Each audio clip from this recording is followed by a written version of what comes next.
A'udzubillahi minasyaitonirrajim. Bismillahirrahmanirrahim. Assalamualaikum warahmatullahi wabarakatuh. Kembali lagi bersama Mang Sukir di channel Sampul Hitam.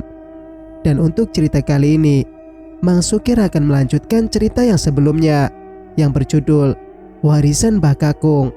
Cerita ini ditulis oleh Andinda Saputri. Untuk video ini adalah part terakhir. Sebelumnya Mang Sukir minta maaf karena baru melanjutkan cerita ini, karena kemarin Mang Sukir harus istirahat total. Oke, dan tak usah berlama-lama, bagaimanakah untuk akhir kisah ini? Ini dia kisahnya. Selamat mendengarkan.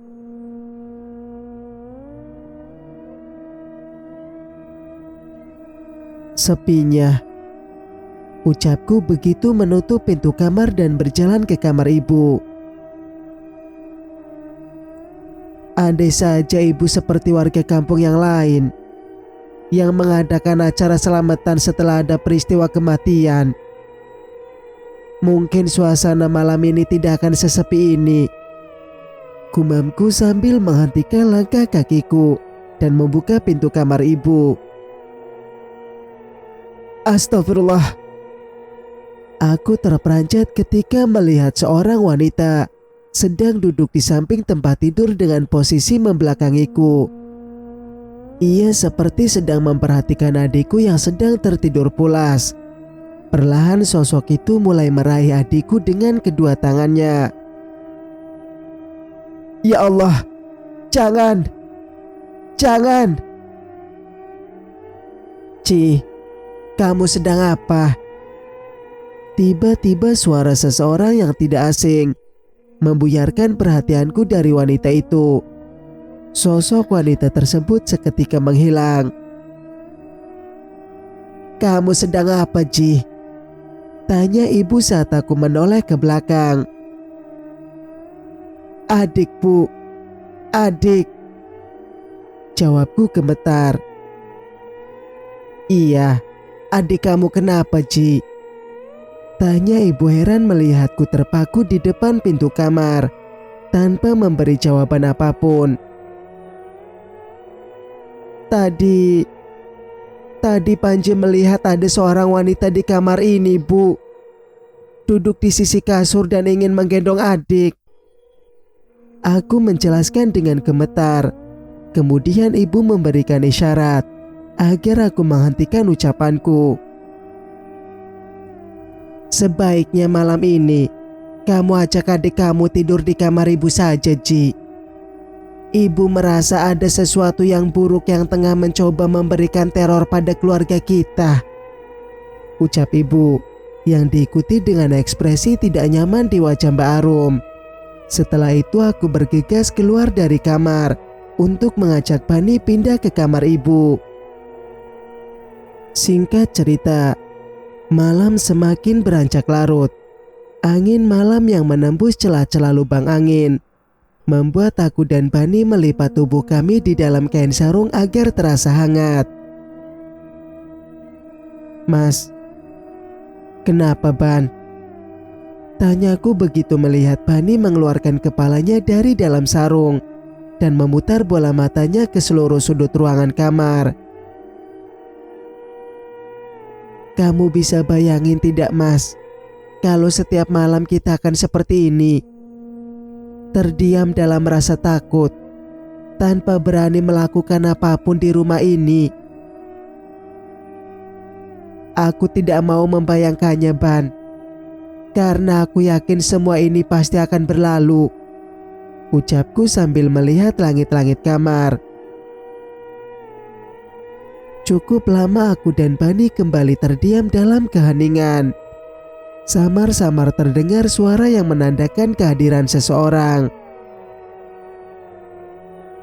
Bapak, teriak Bani, begitu ikut merasakan apa yang aku dengar. Tanpa menunggu lagi, aku beranjak dari tempat tidur. Bani mulai berlari keluar dari dalam kamar menuju pintu rumah. Saat pintu terbuka, kami melihat Papa dengan wajah yang lelah. Namun, tidak bisa melunturkan pesona kewibawaannya sebagai seorang lelaki yang mempunyai tanggung jawab besar terhadap keluarga ini. Kerinduan Bani yang teramat besar pada bapak membuatnya langsung berlari keluar dari dalam rumah dan memeluk bapak. "Kok malam banget sampainya, Pak?" tanya Bani, seraya mengambil sebuah tas cincin yang berada di tangan bapak. Aku segera membantu bapak memasukkan beberapa boks kardus kecil ke dalam rumah. "Sebenarnya bapak sudah sampai di rumah ini beberapa menit yang lalu," jawab bapak, seraya meletakkan boks kardus yang terakhir ke atas lantai dan menutup pintu. "Loh, kok kami bisa ndak tahu, Pak?" "Iya, Ci.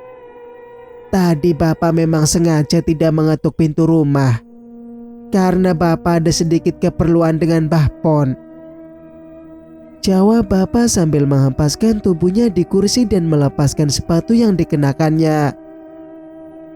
Kemudian bapak mulai beranjak dari kursinya dan berjalan menuju ke kamar Mbah Kakung. Setelah membuka pintu kamar Mbah Kakung, bapak berdiri terpaku menatap ke dalam kamar dan menutup pintu kamar lagi, lalu berjalan menghampiri aku dan Bani. "Di mana ibu kalian?" Matanya yang terlihat basah karena air mata seperti menggambarkan rasa sedih yang tengah dirasakannya. "Ibu dan Mbak Arum sudah tidur, Pak." Saat Papa memasuki kamar, ternyata adik kecil sedang menangis. Papa menghampirinya dan memeluknya erat. Setelah beberapa saat, adik mulai tenang dan tersenyum ke arah Bapak.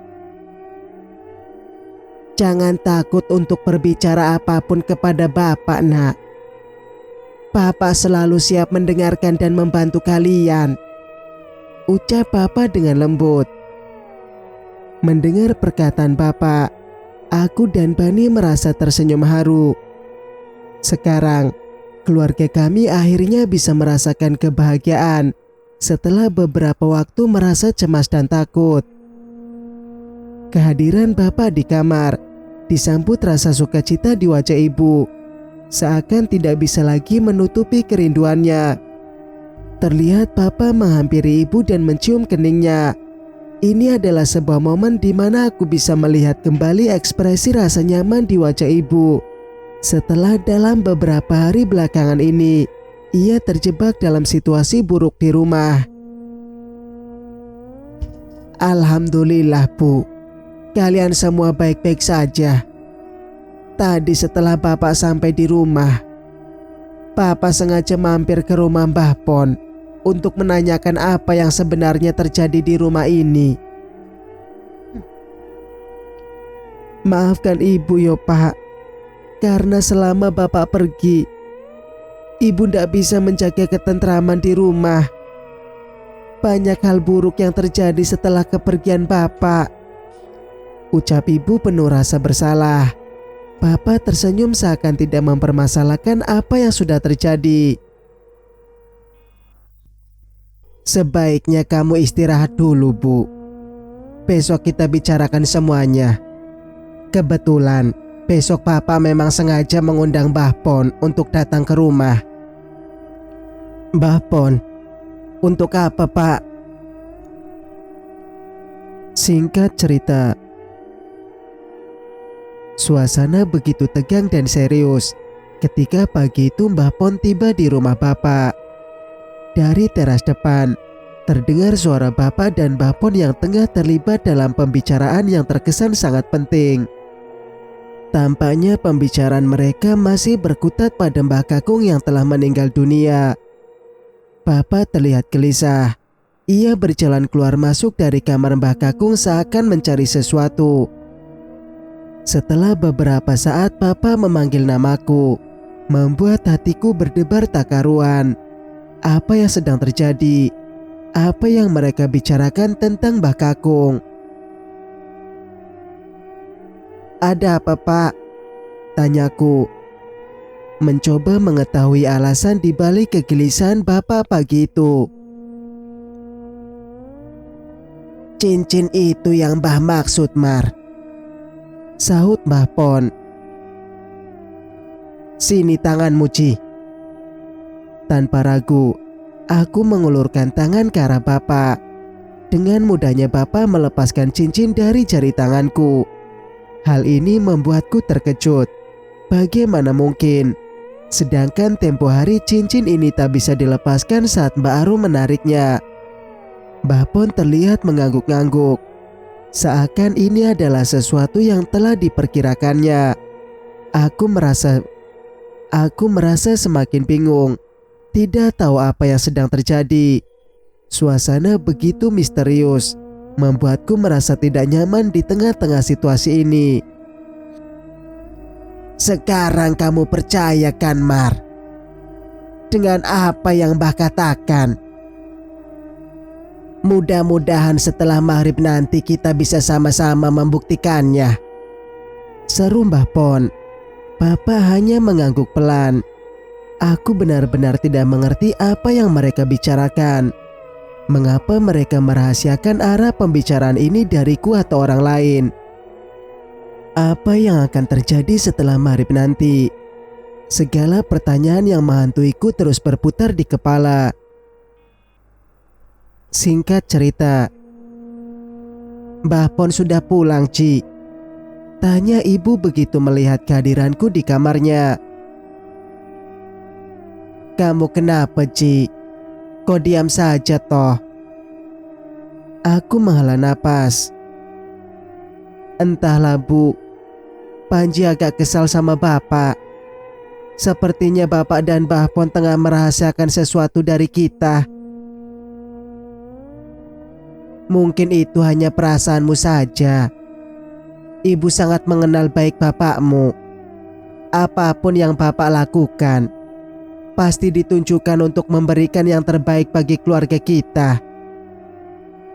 Jika saat ini bapakmu merahasiakan sesuatu, Ibu yakin semua itu telah melalui pertimbangan matang yang bertujuan untuk kebaikan keluarga juga."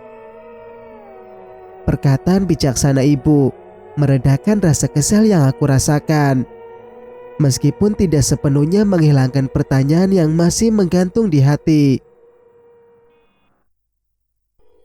Saat waktu terus berjalan, aku bersama Mbak Arum dan Bani sedang menonton siaran televisi.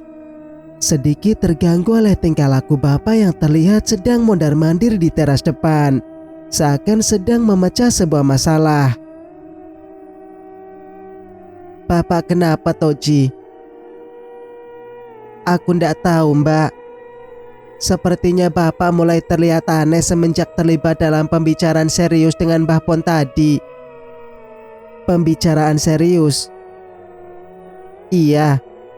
Apalagi setelah Mbah Pon mengatakan akan membuktikan sesuatu pada saat maghrib nanti di rumah ini," ucapku. Mbak Arum dan Bani terkejut mendengar perkataanku, dan hampir serentak mereka melihat ke arah jam dinding. "Duh, berarti tinggal sebentar lagi ya, Mas." "Pembuktian apa ya, Ji? Kok dilakukan pada saat maghrib sih?" tanya Mbak Arum.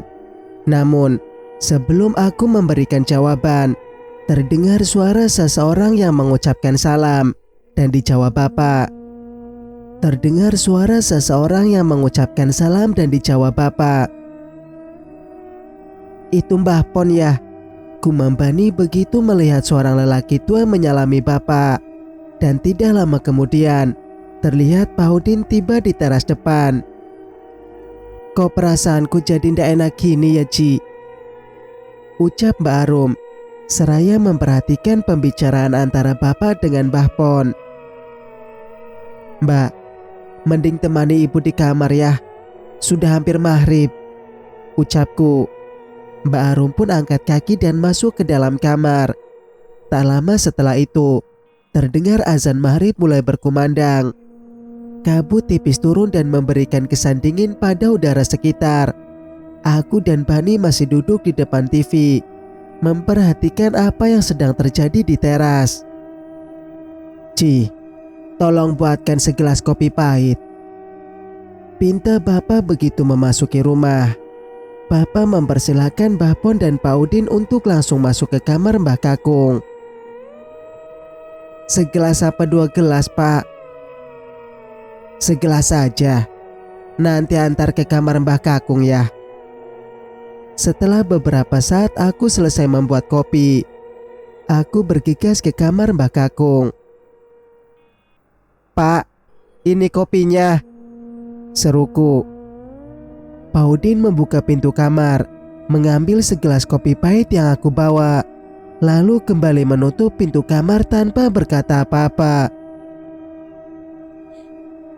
Sial, jangankan ngajak masuk ke dalam kamar, mengatakan terima kasih juga enggak. Baru saja hendak melangkahkan kaki, aroma wangi kemenyan yang tercium dari dalam kamar membuatku mengurungkan niat untuk beranjak pergi. Aneh, untuk apa mereka membakar kemenyan lagi? Gumamku sambil menempelkan telingaku pada pintu kamar. Namun aku tidak mendengar apa yang sedang dibicarakan di dalam. "Mas, ngapain di situ? Ayo sholat maghrib." "Ayo," jawabku kemudian bergerak menuju kamar mandi untuk mengambil wudhu. "Aku kira kamu akan masuk ke kamar Mbah Kakung, Mas." "Jangankan masuk, mengucapkan terima kasih pun tidak.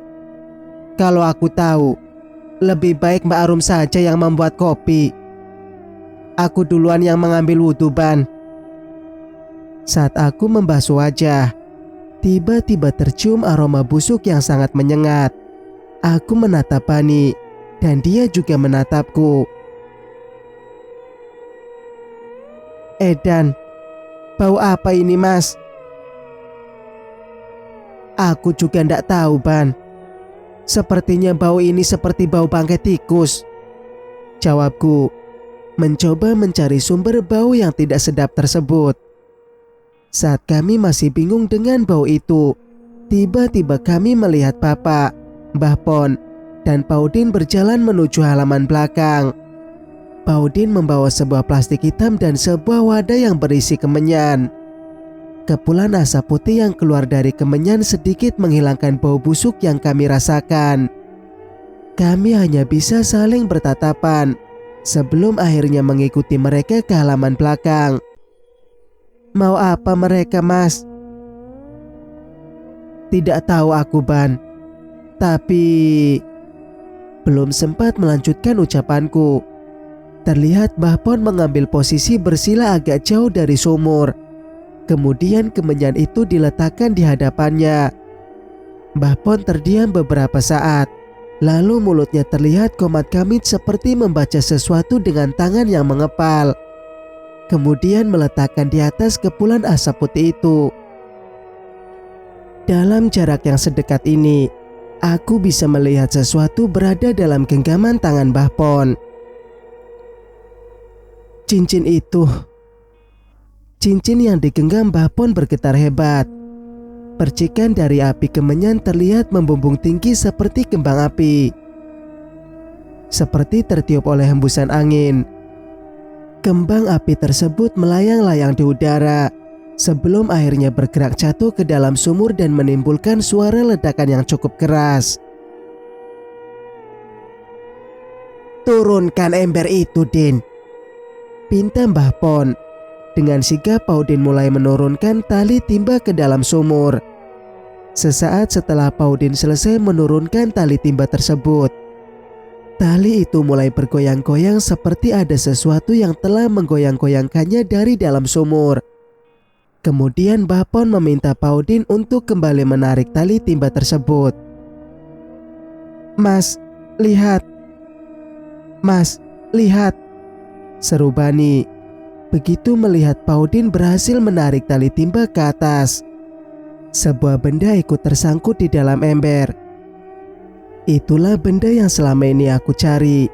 Mbah Pon meminta Bapak mengambil golok tersebut dan menyerahkan kepadanya. Ini goloknya Romo. Bagaimana bisa ada di dalam sumur?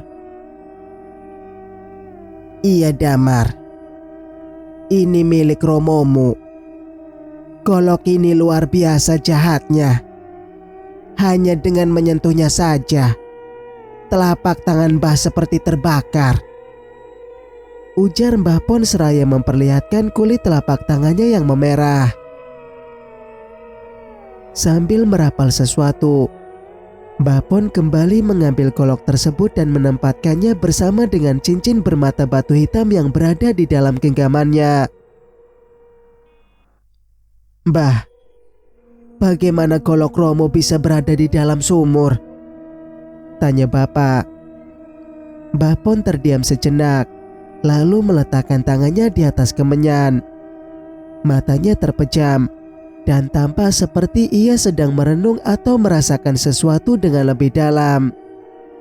Setelah beberapa saat, Mbah Pon membuka matanya dan berkata, "Ada misi besar yang menantimu, Damar. Kamu harus siap menerima takdirmu." Maksudnya apa, Mbah? Saya tidak mengerti. Romomu sangat kecewa. Apa yang ia tumbalkan untuk kali kedua ini ternyata tidak bisa menyelamatkan biungmu. Perjanjian yang ia buat hanyalah untuk kesaktian dan kekayaan, bukan untuk memperpanjang masa hidup seseorang. Rasa kecewa ini akhirnya memotivasinya untuk membuang golok itu ke dalam sumur. Romomu memutuskan untuk menyiksa dirinya sendiri dengan cara tidak makan dan tidak minum, berharap bahwa ia akan membawa kesadaran dan penebusan dosanya. Karena tidak ada asupan makanan yang masuk ke dalam tubuh Romomu, fisiknya semakin lemah dan seharusnya sudah mati. Tapi apa, Mbah? Kematian Romomu tidak semudah itu. Perjanjian gaib yang ia lakukan membuatnya terperangkap dalam kehidupan dan kematian. Begitu pula dengan golok miliknya. Seharusnya, jika Romomu sehat, golok tersebut akan kembali padanya, dimanapun ia dibuang. Lalu, kenapa golok ini muncul lagi, Mbah? Bahkan meneror istri dan anak-anak saya. Padahal Romo kan sudah meninggal. Ketahuilah Damar, golok dan cincin ini memiliki kekuatan yang sangat besar. Kekuatan itu berasal dari perjanjian gaib yang dibuat oleh Romomu. Karena itu, golok ini bisa muncul kembali dan memberikan pengaruh yang kuat, bahkan setelah Romomu meninggal dunia. Dan mengenai meneror istri dan anak-anakmu, itu bisa terjadi karena golok ini merasa terkait dengan Romomu dan keluarganya sebagai tumbal dan perjanjian gaib yang dibuat Romomu. Oleh karena itu, golok ini terus muncul dan mencari seseorang yang terikat dengan perjanjian tersebut. Mbah Pon menarik nafas dalam-dalam dan melanjutkannya. Namun, ada satu cara untuk menghentikan golok ini dari meneror keluargamu, yaitu dengan mematahkan perjanjian gaib yang dibuat oleh Romomu. Dan cara itu hanya bisa dilakukan dengan cara yang sangat berbahaya, yaitu dengan menemukan dan mengorbankan satu orang yang tidak terikat dengan perjanjian gaib itu. Dan percayalah, Mar, golok ini juga yang menutupi tumbal kedua yang ada dalam sumur ini. Tumbal kedua, Mbah? Iya, Mar. Ini adalah tumbal yang kedua. Kakakmu sudah memiliki 2 orang anak. Dan yang melakukan itu adalah yang kemarin sore Mbah sampaikan padamu, ujar Mbah Pon. Astagfirullah, ucap Pak Udin yang merasa terkejut dengan ucapan itu. Ayo ke sini. Kalian ikut bantu Mbah. Entah tertuju pada siapa ucapan Mbah Pon, tapi dari sorot matanya yang tertuju ke arahku dan Bani, sepertinya ucapan itu memang ditujukan kepada kami. Aku yang masih terdiam karena mencoba mencerna perkataan Mbah Pon, tersadar oleh Bani yang menarik pergelangan tanganku. Sekarang kalian pegang setiap ujung dari kain ini dan bentangkan di atas sumur, perintah Mbah Pon. Aku dan Bani saling bertatapan, kemudian memegang ujung kain dan membentangkannya di atas sumur. Mbah Pon memegang golok dan cincin di atas kain sambil merapal sesuatu. Sekarang kalian bisa melepaskannya, kata Mbah Pon. Kami melepaskan kain itu, tapi kejadian yang terjadi di depan kami sungguh di luar akal sehat. Kain tersebut masih terbentang di atas sumur dan tidak terjatuh. Beberapa saat kemudian, Mbah Pon kembali merapalkan sesuatu sambil membuka telapak tangannya dan mengarahkannya di atas kain tersebut. Ya Allah, ucapku tidak percaya atas apa yang kulihat. Mbah Pon merengkuh kain tadi dan terlihat ada sesuatu di dalamnya. Apa itu Mbah? Tanya Bapak begitu melihat Mbah Pon membungkus benda yang berhasil diambilnya dengan kain putih. Aroma busuk yang sebelumnya tersamarkan oleh aroma wangi kemenyan yang terbakar mulai tercium kembali. Sepertinya benda yang ada dalam pelukan Mbah Pon adalah sumber aroma busuk tersebut. Ini anak dari Mbak Mumar, anak Ratmi, jelas Mbah Pon. Anak Ratmi. Ya Allah, setega inikah Romo terhadap anaknya? Rata Papa sambil menyentuh anak bude yang diselimuti kain putih itu. Semua ini sudah terjadi, Mar. Apa yang sudah Romomu lakukan itu hanyalah sebuah bagian dari perjalanan hidup. Nasihat Mbah Pon begitu melihat Bapak syok.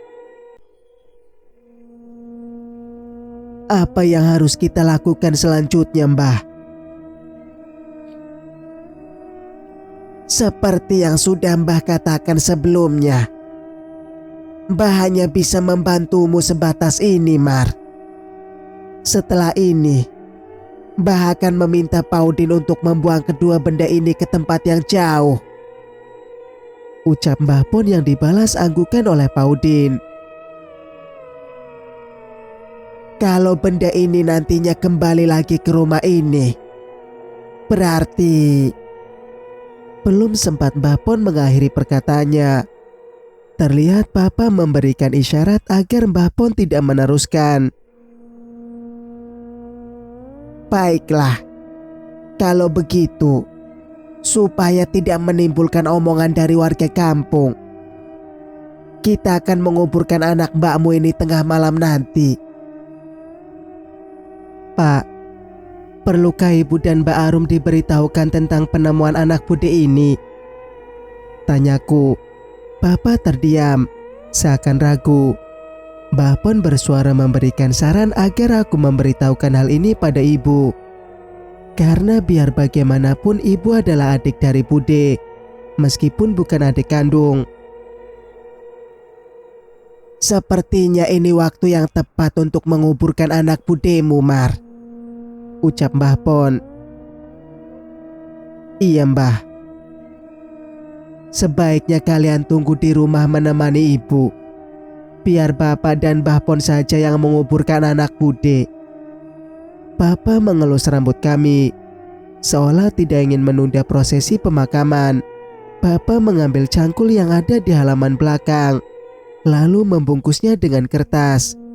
Sepertinya Bapak tidak ingin apa yang dilakukannya bersama Mbah Pon malam ini diketahui oleh warga kampung. Sudah siap, Mar? Tanya Mbah Pon sambil menghimpit kain putih itu di tangannya. Bapak menganggukkan kepala sebagai tanda kesiapannya. Hingga akhirnya Bapak dan Mbah Pon beranjak pergi meninggalkan rumah menembus kegelapan malam. Aku merasa apa yang Bapak tunjukkan malam ini memberikan aku sebuah pelajaran tentang arti sebuah tanggung jawab dari seorang yang bernama Bapak. Ya, sebuah tanggung jawab besar untuk memberikan rasa aman, nyaman, dan perlindungan terhadap keluarga yang dipimpinnya. Dan hal tersebut sudah dibuktikan oleh Bapak malam ini. Singkat cerita, udara pagi yang segar dan sejuk serta suasana tenang dan damai menyambutku pagi ini. Bapak, Ibu, Mbak Arum, Bani, serta adik kecilku yang belum memiliki nama masih terlihat tertidur pulas dalam balutan dingin udara pagi. Suara azan subuh yang sebentar lagi akan terdengar memaksaku untuk segera beranjak dari tempat tidur dan berjalan menuju kamar mandi. Bersamaan dengan langkah kakiku menuju ke kamar mandi, sama sekali tidak terlintas dalam pikiranku rasa takut atas penampakan sosok aneh yang menyerupai Bude atau Mbah Kakung. Aku yakin segala hal yang dilakukan Bapak malam tadi sudah mengakhiri segala bentuk gangguan menyeramkan di rumah ini. Airnya habis lagi. Kerutuku saat melihat air di dalam bak kamar mandi mengering. Tanpa berpikir panjang, aku bergegas ke halaman belakang untuk mengambil air dari sumur. Namun, begitu aku membuka pintu dan berjalan beberapa langkah keluar dari rumah, kakiku tersandung benda yang seharusnya sudah tidak ada lagi di rumah ini. Aku tidak bisa percaya. Ini tidak mungkin, ucapku ketika melihat benda tersebut. Sebuah golok kecil beserta cincin yang bermata batu hitam. Apa ini yang dimaksud Mbah Pon? Bahwa benda ini akan kembali ke rumah? Aku terdiam, mencoba memproses setiap kata yang keluar dari mulut Mbah Pon tadi malam. Namun semakin aku mencoba memahami, semakin bingung aku untuk mengerti maknanya. Sepertinya hanya Bapak yang memahami maksud dari ucapan Mbah Pon. Aku harus menanyakannya makna dari semua kejadian ini pada Bapak. Panji, kenapa kamu ada di sini? Astagfirullah, ndak mungkin. Ini ndak mungkin, ucap Bapak setelah melihat cincin dan golok yang masih tergeletak di tanah. Apa sebenarnya maksud dari semua ini, Pak? Tanyaku sambil mengambil kedua benda itu dari atas tanah dan menyerahkannya kepada Bapak. Bapak terdiam lama memperhatikan kedua benda tersebut. Meskipun tidak ada sepatah kata pun yang terucap dari mulut Bapak, namun dari ekspresi wajah yang diperlihatkan, sudah cukup memberikan keyakinan bahwa peristiwa ini sebenarnya sudah diprediksi sebelumnya. Meskipun Bapak tidak berharap kejadian ini benar-benar terjadi. Kenapa, Pak? Tanyaku sambil menatap Bapak yang masih memperhatikan kedua benda tersebut. Bapak tidak apa-apa, Nak. Semua yang terjadi ini hanya sebuah kejadian biasa. Nanti pagi, Bapak akan membawa kedua benda ini ke rumah Mbah Pon, jawab Bapak sambil tersenyum kecil. Kalau begitu, Panji ikut ya, Pak? Tanyaku. Kamu sebaiknya tetap di rumah saja, Ji. Jaga ibu, mbak, dan adik-adikmu. Biarlah semua ini menjadi tanggung jawab Bapak. Kamu harus percaya pada Bapak. Mulai hari ini, semuanya akan kembali normal, ujar Bapak. menolak keinginanku untuk ikut serta menemani Bapak ke rumah Mbah Pon. Namun, entah mengapa aku merasa kalimat penolakan yang diucapkan Bapak tersebut terasa begitu janggal. Aku yakin kalau apa yang dikatakan Bapak adalah sebuah perkataan yang mencoba membungkus sebuah peristiwa yang mungkin akan terjadi. Tepat jam 7 pagi, saat kami sedang sarapan bersama, nampaknya tidak ada tanda-tanda Bapak akan menceritakan tentang kembalinya golok kecil dan cincin bermata batu hitam itu kepada Ibu. Bapak menatapku, seolah memberikan isyarat agar aku merahasiakan semuanya. Ibu rasanya lega bisa berkumpul seperti ini, tanpa rasa takut dan khawatir lagi. Iya, Arum tidak bisa bayangkan kalau kita harus menghadapi semua ini tanpa Bapak. Untungnya Bapak cepat pulang, timpal Mbak Arum. Bapak gitu loh, kata Bani, membuat Bapak tersenyum simpul. Panji, kenapa? Ibu bangkit dari kursinya dan mendekatiku lalu menyentuh keningku dengan telapak tangannya. Kamu sakit? Panji tidak sakit, Bu. Hanya kecapean saja. Jawabku beralasan. Sebaiknya kamu istirahat saja, Nak. Wajar saja kalau Panji lelah. Selama Bapak tidak ada di rumah, Panji yang menggantikan peran Bapak di rumah ini, ucap Bapak sambil senyum bahagia. Ibu, Mbak Arum dan Bani tersenyum kecil mendengar kata-kata Bapak. Oh iya Bu, setelah sarapan, Bapak mau ke rumah Mbah Pon. Ke rumah Mbah Pon? Memangnya ada apa lagi, Pak? Bukankah semuanya sudah berakhir? Tanya Ibu. Memang sudah berakhir, Bu. Bapak hanya ingin bersilaturahmi sekaligus mengucapkan terima kasih pada Mbah Pon. Karena semalam itu Bapak lupa untuk mengucapkannya. Jawab Bapak. Ibu mengangguk sebagai tanda ia memahami maksud tujuan Bapak ke rumah Mbah Pon. Setelah itu Bapak bangkit dari kursinya dan berjalan memasuki kamar. Setelah beberapa saat berada di dalam kamar, Bapak keluar dengan membawa sebuah tas ransel. Loh, apa itu Pak? Tanya Ibu heran. Oh, ini semua adalah pakaian bekas Romo dan Biung.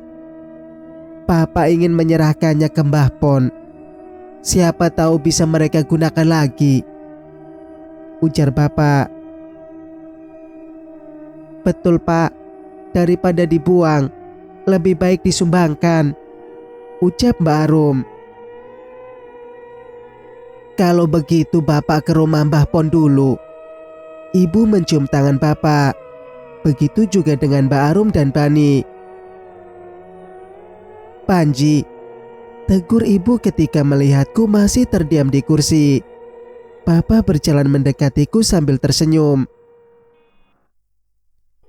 Kamu sudah dewasa, Ji. Bapak bangga sama kamu. Bapak mengelus kepalaku. Segera setelah itu, aku bangkit dari kursi dan memeluk Bapak. Butiran air mata yang tertahan di kedua mataku mulai mengalir, seiring dengan isak tangisku yang terdengar. Mungkin apa yang aku lakukan akan membuat semuanya heran. Entahlah, perasaanku mengatakan Bapak akan berpisah dengan kami dalam kurun waktu yang lama. Aduh Ci, nanti sore Bapak kamu juga pulang. Ibu jadi ikut sedih loh ini, ucap Ibu yang matanya mulai berkaca-kaca. Setelah tidak ada satu kata pun yang terucap dari mulutku. Pelukanku yang semula terasa erat, kini semakin longgar bahkan terlepas seiring dengan langkah Bapak yang mulai berjalan keluar dari dalam rumah dan menghilang dari pandangan mataku. Singkat cerita, waktu berlalu begitu cepat dan saat maghrib semakin dekat. Suara azan bergema memenuhi udara sebagai pertanda waktu sholat akan tiba. Sinar matahari yang semula terang dan terik mulai meredup dan digantikan oleh sinar berwarna jingga yang menyejukkan hati. Saat itulah seseorang memasuki pekarangan rumah. "Mbah Pon," gumamku ketika melihat sosok itu dari jauh. Padahal aku berharap itu adalah bapak yang pulang setelah pergi tadi pagi. "Assalamualaikum." "Waalaikumsalam." Mbah Pon, saya pikir tadi bapak yang pulang," ucapku seraya mempersilakannya untuk duduk. "Ibu kamu ada, Ji?" "Sebentar Mbah, biar Arum panggilkan." "Monggo duduk dulu Mbah," jawab Mbak Arum mewakili jawabanku yang belum sempat terucap. Cek. Mbak Arum berjalan memasuki rumah dan tidak lama kemudian ibu keluar. Ada Mbah Pon." "Tumben Mbah sore-sore mampir ke sini. Mas Damarnya mana Mbah?" "Kebetulan Mas Damar belum pulang semenjak pergi tadi pagi. Katanya mau ke rumah Mbah Pon." Mbah Pon hanya terdiam sambil memainkan selai kertas yang ada di tangannya. "Ada keperluan apa ya Mbah?" tanya ibu kembali begitu melihat Mbah Pon yang cukup lama terdiam. "Sebenarnya tujuan Mbah kemari bukan untuk mencari keberadaan suamimu, tapi untuk memberitahukan sesuatu yang menyangkut suamimu." Mendengar perkataan yang terucap dari mulut Mbah Pon, ibu terlihat terkejut. "Memberitahukan apa Mbah?" tanya ibu dengan suara yang gemetar. "Sebenarnya Mbah tidak tega untuk mengabarkan ini, Lasmi. Tapi ini sudah menjadi amanat dari suamimu," ujar Mbah Pon menghentikan penjelasannya sejenak. Sepertinya Mbah Pon merasa berat untuk menjelaskan apa yang telah diketahuinya. "Apa yang sebenarnya terjadi Mbah? Mas Damar kenapa?" tanya ibu kembali. Air mata sudah membasahi wajahnya. "Sebenarnya suamimu terpilih untuk melanjutkan perjanjian hitam yang dibuat oleh Mbah Harjo dengan penguasa kegelapan yang bersemayam di atas kaki gunung di Jawa Tengah. Awalnya Mbah hanya berspekulasi tentang isi perjanjian tersebut, karena dari yang Mbah lihat, tampaknya perjanjian itu melibatkan keluarga kandung Mbah Harjo sendiri. Dan ternyata itu benar. Hal itu terbukti melalui beberapa bukti yang Mbah dan suamimu temukan." "Bukti apa yang ditemukan?" tanya ibu dengan nada meninggi. "Ada 2 bukti yang sudah dilakukan oleh Mbah. Yang pertama, saat cincin yang dipakai oleh Panji dengan mudah dilepaskan suamimu. Yang kedua, benda-benda tersebut sebenarnya sudah dibuang oleh Udin ke tempat yang jauh dari kampung ini. Namun entah bagaimana bisa kembali ke rumah. Hal ini membuktikan bahwa benda-benda tersebut terikat dengan suamimu. Jika tidak, seharusnya benda-benda tersebut sudah menghilang setelah kematian Mbah Harjo." "Golok dan cincin itu, ini tidak mungkin Mbah. Mbah Pon jangan membohongi saya," sangkal ibu lagi dengan suara isak tangis yang semakin keras. "Kenyataannya begitu, Lasmi. Suamimu hanya memiliki 2 pilihan. Pertama, menolak semuanya dengan resiko ancaman bagi seluruh anggota keluarga, karena benda-benda tersebut akan selalu memberi gangguan yang mungkin akan membahayakan keselamatan kalian. Gangguan itu akan terus terjadi sampai suamimu mengakui keberadaan benda-benda tersebut.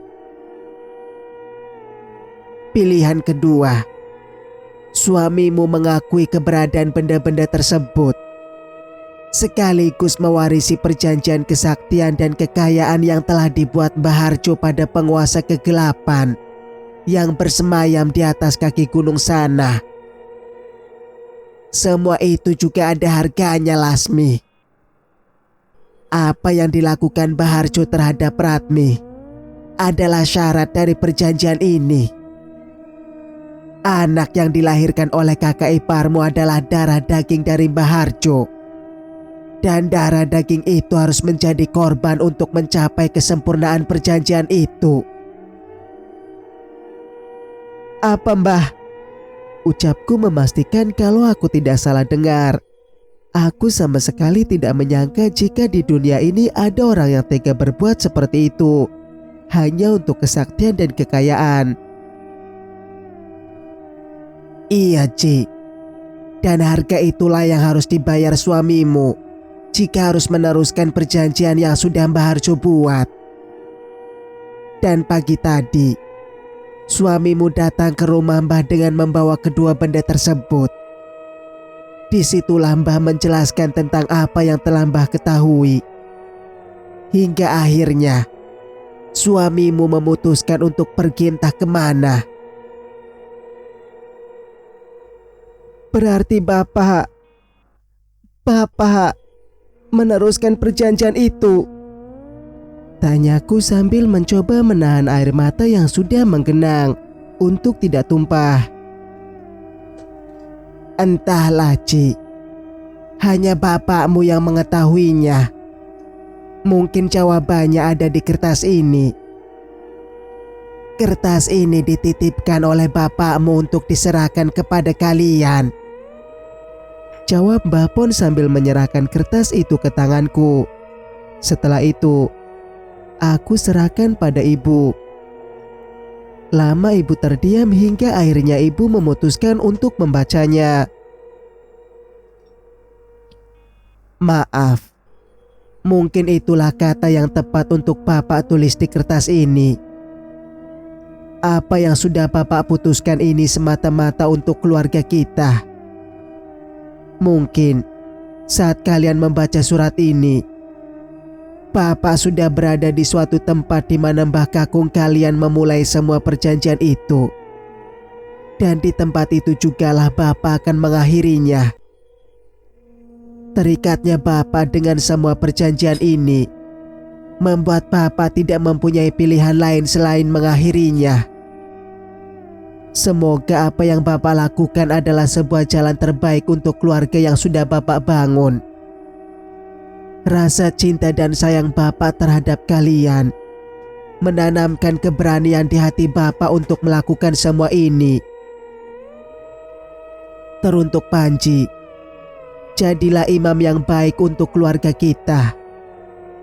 Bapak titipkan keluarga ini pada kamu. Jaga baik-baik ibu, Mbak, serta adik-adikmu ya, Nak.